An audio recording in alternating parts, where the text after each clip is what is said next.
Sabe aquela substância preta meio pegajosa que forma as nossas ruas e estradas?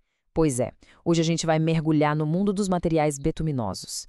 E pode não parecer, mas a história por trás do asfalto é muito mais antiga e interessante do que a gente imagina.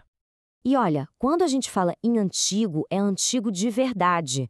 Esse material aparece em textos bíblicos, sendo usado para impermeabilizar a Arca de Noé e para assentar os tijolos da Torre de Babel.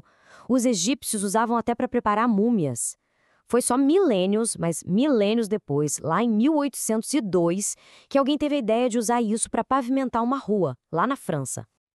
Então, bora começar por essa história que vai lá dos tempos bíblicos até chegar no Império Romano.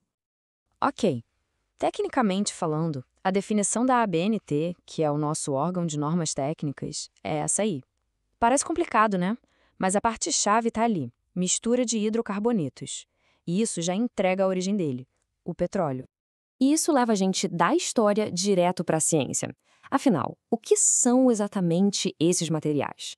E olha, asfalto, piche, alcatrão, é tudo a mesma coisa? Vamos descobrir agora. O termo que é tipo um grande guarda-chuva para tudo isso é materiais betuminosos. A regra é simples. Se o principal componente é o betume, ele entra nesse grupo. E na construção civil, o uso dele é gigantesco, principalmente em duas áreas: pavimentar estradas e impermeabilizar construções. E essa tabela aqui ajuda a botar ordem na casa. Olha só a origem. O asfalto vem do petróleo, enquanto o alcatrão vem do carvão. E o piche? Bom, o piche é um derivado do alcatrão com bem menos betume e uma qualidade, digamos, inferior. Por isso que, quando a gente pensa em estrada de qualidade, a gente está falando de asfalto. Beleza, agora que a gente já sabe o que é, vamos ver o que torna esse material tão especial. Quais são as propriedades únicas dele e, mais importante, como os engenheiros garantem que ele vai aguentar o tranco na vida real. Vamos falar dos superpoderes dele. Primeiro, ele é adesivo, ou seja, funciona como uma cola para os componentes da estrada. Segundo, ele é hidrófugo, o que significa que ele repele a água. E terceiro, ele é termoplástico. Pensa no chocolate. Ele amolece com calor e endurece quando esfria. É a mesma lógica. E ainda por cima, não reage quimicamente com outros materiais e pode ser reciclado. Mas ter boas propriedades no papel não adianta nada, né? Como é que se tem certeza de que o asfalto não vai rachar com o peso de um caminhão ou derreter no sol de verão? A resposta está nos testes. O primeiro teste-chave é o de penetração. Basicamente, ele mede o quão mole ou duro é o asfalto. Uma agulha com um peso padrão é colocada sobre a amostra por exatos 5 segundos. Quanto mais fundo ela for, mais mole é o material. Isso ajuda a escolher o asfalto certo para cada tipo de tráfego. Em seguida, vem o ponto de amolecimento. Esse é vital, ainda mais num país quente como o nosso. O teste aquece uma amostra de asfalto com uma bolinha de aço em cima. A temperatura exata em que o asfalto amolece o suficiente para a bolinha afundar e tocar a placa de baixo, esse é o ponto de amolecimento. Ninguém quer uma estrada que vira uma poça pegajosa no verão, certo? E, claro, a segurança é fundamental. O ponto de fulgor determina a temperatura máxima que o asfalto pode ser aquecido para trabalhar com ele sem o risco de os vapores pegarem fogo. É um número crítico para a segurança de quem está lá na obra construindo as estradas.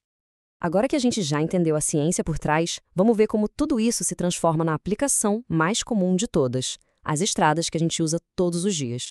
A pergunta parece simples, mas a resposta é bem mais complexa do que só despejar um líquido preto no chão.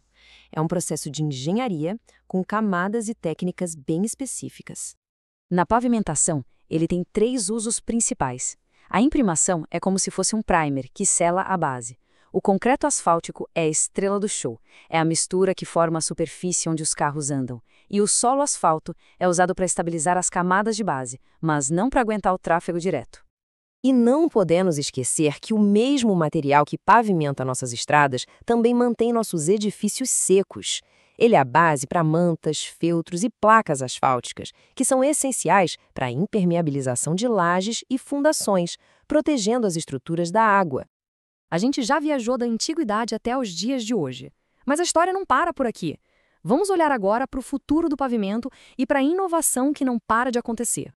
É incrível pensar que um material usado há milhares de anos ainda está em constante evolução, sempre buscando ser mais forte, mais durável e mais sustentável. Uma das maiores inovações é a adição de polímeros. E o resultado? Como a gente vê aqui, só tem vantagem. A durabilidade é maior, o comportamento elástico é melhor, ou seja, ele deforma e volta ao normal, evitando trincas. E a resistência aumenta muito. É a nova geração de pavimentos. E isso deixa a gente com uma pergunta para o futuro. Desde a Arca de Noé até as rodovias modernas modificadas com polímeros, o betume tem sido um companheiro constante da civilização. Qual será o próximo passo? Estradas que se auto-reparam? Asfalto feito com materiais reciclados? O próximo capítulo dessa história antiga ainda está sendo escrito.